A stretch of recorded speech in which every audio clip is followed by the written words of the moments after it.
800 years ago, in the year 1221, the great city of Urgench stood strong at the crossroads of empires.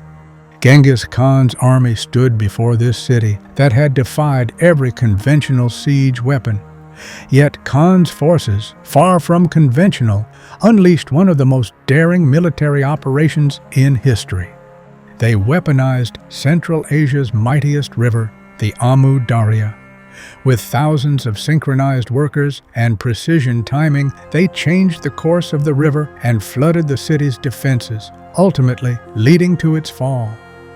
In an era with no advanced technology, the Mongols wielded nature itself as a weapon, bending it to their will. Their psychological war tactics broke cities before a single arrow was fired, and their battle tactics were so innovative they're studied in military academies even today. Join me in exploring how Genghis Khan built history's largest land empire through masterful manipulation of fear, unprecedented military organization, and weapons that transformed the battlefield. Born as Temujin in 1162, Genghis Khan's early life is nothing short of a survival thriller. He was 9 when his father, Yesugai, the chief of the Borjigan clan, was poisoned to death by a rival tribe. What followed was brutal. Young Temujin's family was abandoned on the merciless Mongolian steppes, left to die by their own people. After surviving hunger, enslavement, and betrayal, and even having to kill his own half-brother over food, Temujin's path to becoming Genghis Khan was unlike any other in history. By 1206, he united the scattered Mongol tribes into an empire. By his passing in 1227, the Mongol Empire connected Korea to Eastern Europe, making it the largest contiguous empire in the history of the world. It was in his early 20s that Temujin began uniting the Mongol tribes, starting by building his power base through shrewd alliance-making. And what made him different from other leaders was his radical approach to tribal politics. Traditionally, Mongol society was strictly hierarchical based on birth. Temujin shattered this by promoting his generals based on loyalty and merit. This earned him the support of talented warriors from all backgrounds, creating a strong, loyal army. He took in members of defeated tribes as equals rather than slaves and protected the families of his warriors, practices that earned him fierce loyalty. During an early battle, when food was scarce, Temujin caught some fish and shared them equally among his followers. Some nobly born warriors complained about receiving the same portion as common soldiers. Temujin responded by promoting several low-born warriors who had shown loyalty, shocking traditional tribal hierarchies. Another revolutionary act was banning the kidnapping of women between tribes, a common practice at the time. This earned him strong support from families tired of constant raids and helped establish his reputation as a lawgiver as well as a conqueror. Through such unconventional leadership practices, he was able to transform a disparate group of nomadic tribes into a unified empire and a formidable army. He didn't just conquer the tribes, he fundamentally reorganized Mongol society. One cannot talk about his army without talking about his army men. The true strength of Genghis Khan's army lay in his cadre of loyal and brilliant generals, each instrumental in the empire's vast conquests. These commanders, drawn from all walks of life, from trusted blood brothers to seasoned warriors, were the backbone of his military success. Two noteworthy generals who joined Genghis Khan when he was still a nobody and remained loyal till the very end were Bogorchu and Gelmi. Bogorchu was the commander of the right wing of the Mongol army, one of the highest military positions. Gelmi was famous for saving Genghis Khan's life multiple times and known for his absolute loyalty. Then there were the group of his most trusted and loyal generals who were called the Four Dogs. each known for their exceptional military skills and unwavering loyalty. The title Four Dogs symbolized their role as fierce protectors of Genghis Khan and his empire. Subutai, perhaps the greatest of Genghis Khan's commanders. Famous for his mastery of maneuver warfare and deception, he conducted the longest military pursuit in history, chasing Shah Muhammad II of Khwarezm. Jebei, known for his expertise in the feigned retreat tactic. Jebei's campaigns extended into the Caucasus and Eastern Europe, contributing to the Mongol Empire's expansion. Mukhali, a close confidant of Genghis Khan, Mukhali was titled Gui Ong, or the Prince of State, and was the only general allowed to maintain a personal army of 10,000 during peacetime. Shilon, who was known for his physical strength and unwavering loyalty. Apart from these recruited generals were Temujin's brothers and half-brothers, Kasar, Belgute, Temugay, and finally his sons, Jochi, Chagatai, Ugadai, and Tolui. Genghis Khan strategically appointed his most experienced generals to mentor his sons on the techniques of warfare. Tolui was particularly close to Subutai and learned many tactics from him. Sons were given independent commands but were usually supervised by trusted generals until they proved themselves. At its peak, the Mongol army is estimated to have had up to 300,000 soldiers directly under Genghis Khan's command and was responsible for a death toll of over 40 million throughout its reign. Mongol army was organized into a highly effective structure divided into units based on the decimal system. A unit of 10 men was called an arban, 100 men a zun, 1,000 men a minghan, and 10,000 men a tumen. Each of these units was highly trained in specific roles such as cavalry, archers, infantry, engineers, and siege experts, playing a specialized role during battles. Every soldier knew exactly where they fit in the chain of command and understood that their unit's success depended on perfect coordination with other units. While approaching the city of Otrar in 1219 during the Khwarezmian campaign, Mongol forces were divided into 3 separate tumens, each led by one of Genghis's sons, Jochi, Chagatai, and Ugadai. These tumens launched simultaneous assaults on the city, striking from multiple directions to confuse and overwhelm the defenders. At the same time, smaller Minghans were dispatched to capture key cities and fortresses, further spreading the Mongol offensive. Zhuan units were tasked with keeping communication lines open between the major forces, ensuring that movements and tactics were synchronized. Meanwhile, Arbans, smaller mobile units, conducted raids on the enemy's supply routes and gathered valuable intelligence, disrupting the Khwarezmians' ability to resist effectively. This meticulously organized system of forces, each with a specific role, demonstrated the Mongols' mastery of strategy and their ability to coordinate large-scale, simultaneous assaults. Genghis Khan also instilled a strict military code among his soldiers, which emphasized loyalty, discipline, and obedience. This unity and trust between soldiers allowed him to execute complex tactics and strategies without fear of desertion or disarray during battle. During the Battle of the Indus River in 1221, Genghis Khan's army faced overwhelming odds.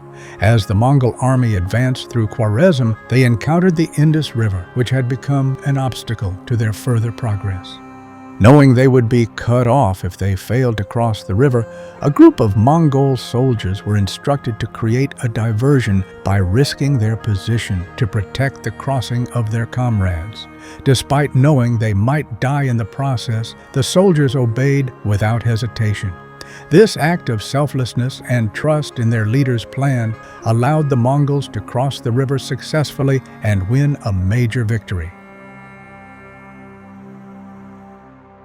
Mongol army, known for its agility, was made up of highly mobile cavalry, especially horse archers, who could shoot arrows while riding at full speed. They could make rapid advances, attacking when and where the enemy least expected it. This gave them an incredible advantage in battle, as they could strike quickly, retreat, and then strike again, all while staying out of reach of the enemy. Each warrior commanded up to 5 horses, allowing them to move at unprecedented speeds of 100 miles per day, while other armies could barely cover 15. During the Battle of Yehuling, Mongol horse archers demonstrated their superiority against a much larger Jin army. They used the caracol tactic.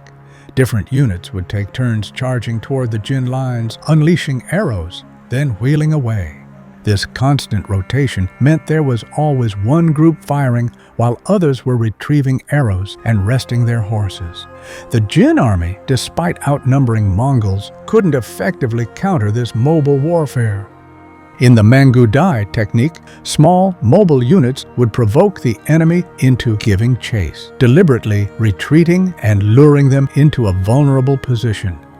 While pulling back, the Mongol cavalrymen would fire arrows backward in a maneuver known as the Parthian shot, striking their pursuers while maintaining their speed.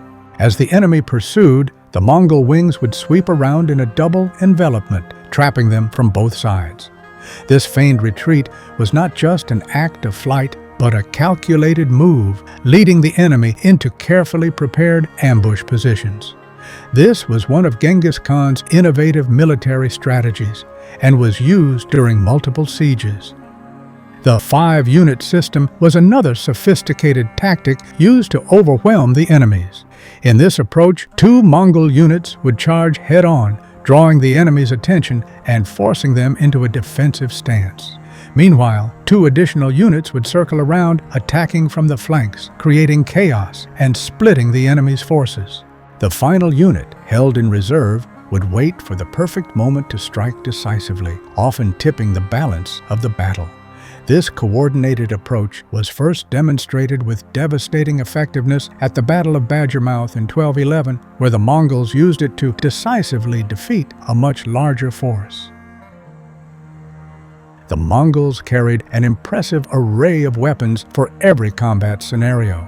Their warriors mastered the use of composite bows, sabers, lances, maces, and battle axes.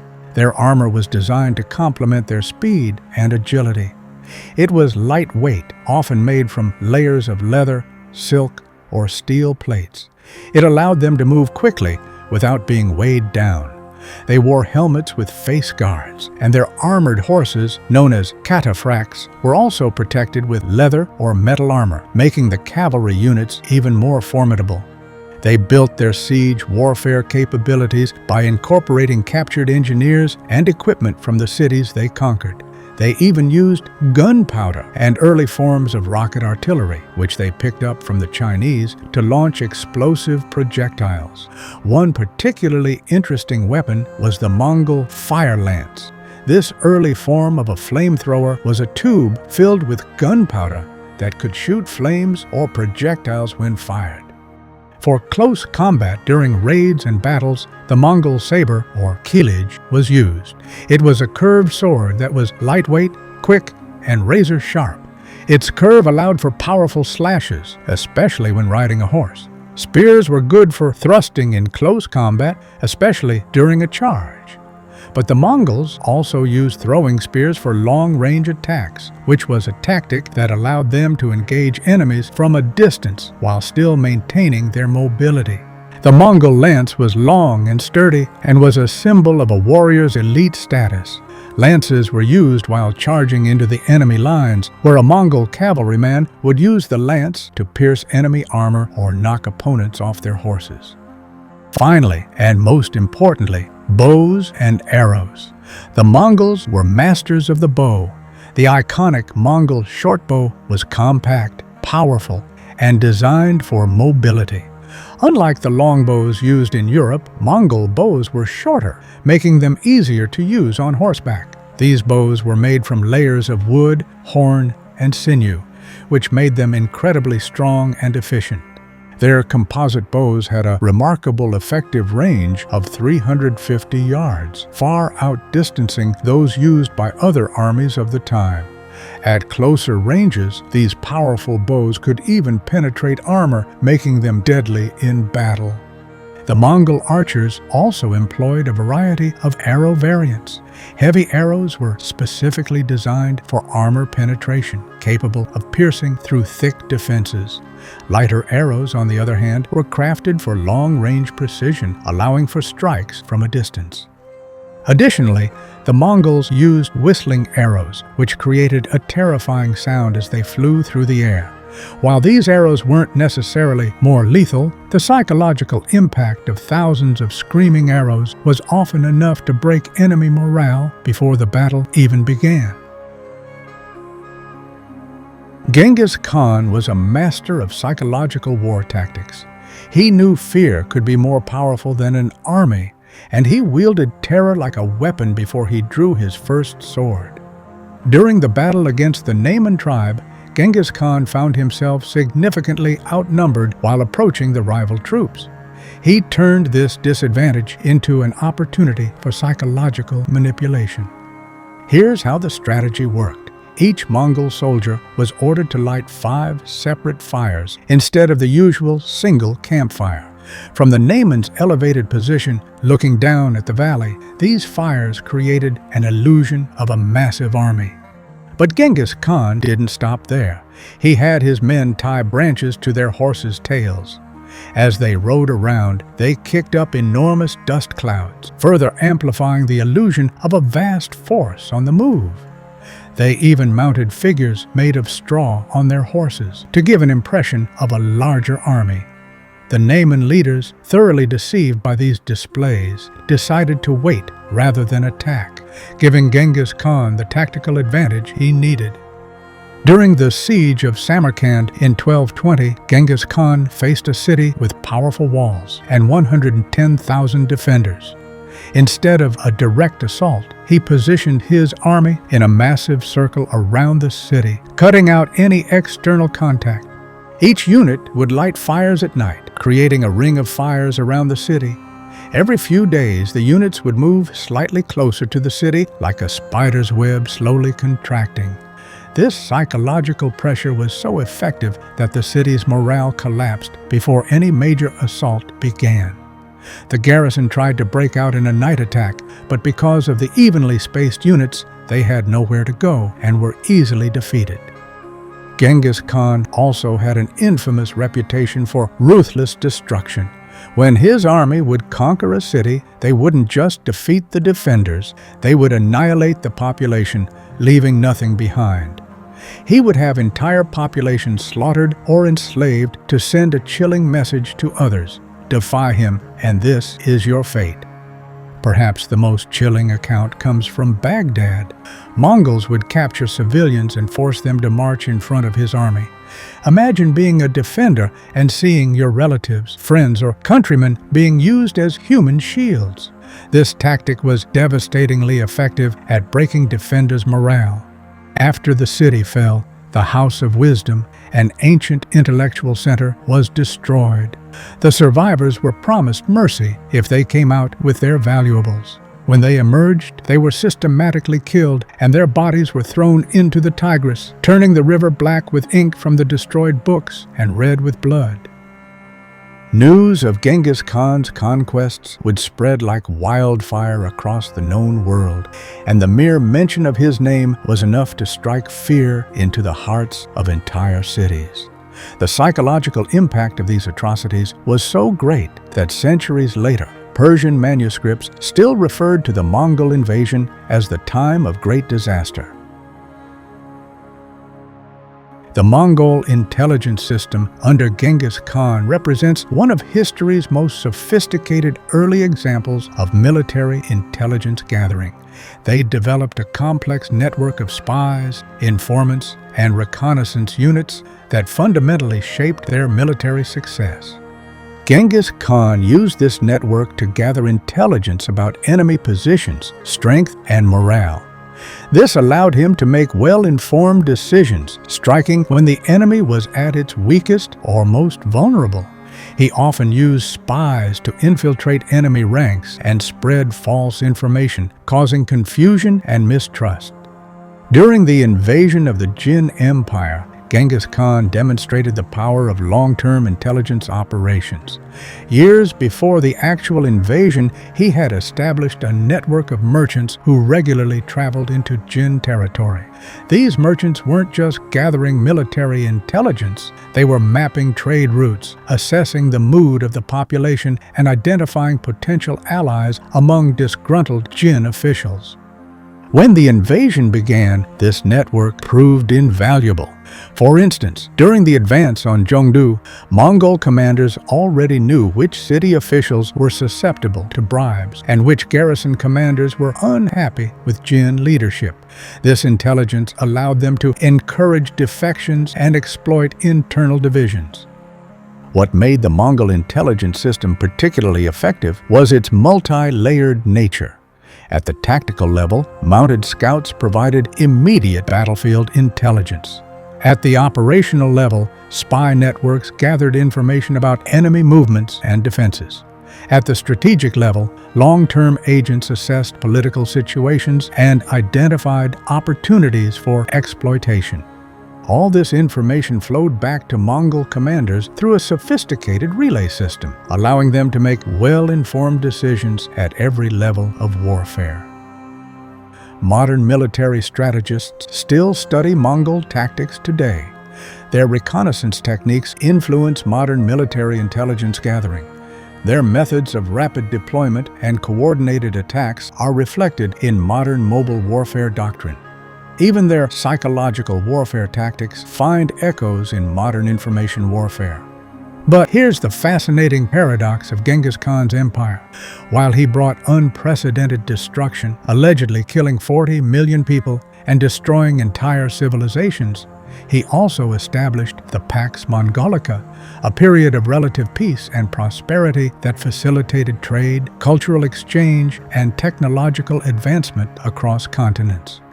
He united the Silk Road, catalyzing the flow of everything from gunpowder to playing cards across continents, creating the first real global exchange of goods and ideas. So here's a question to ponder. In the grand tapestry of human history, were the Mongols merely a destructive force they're often painted as, or were they brutal architects of a more connected world?